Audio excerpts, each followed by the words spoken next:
हा जो केळ्याचा खांब आहे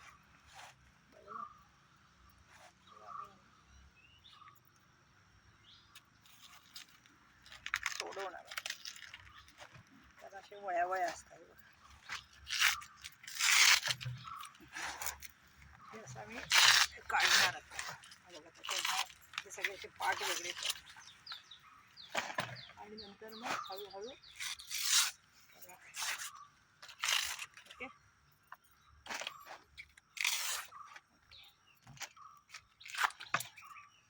हा जो कवळा भाग असतो ना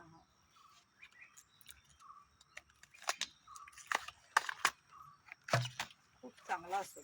ह्याची भाजी पण करतो आपण हे जे दिसतंय ना ह्याची भाजी पण आपण छान बनवतो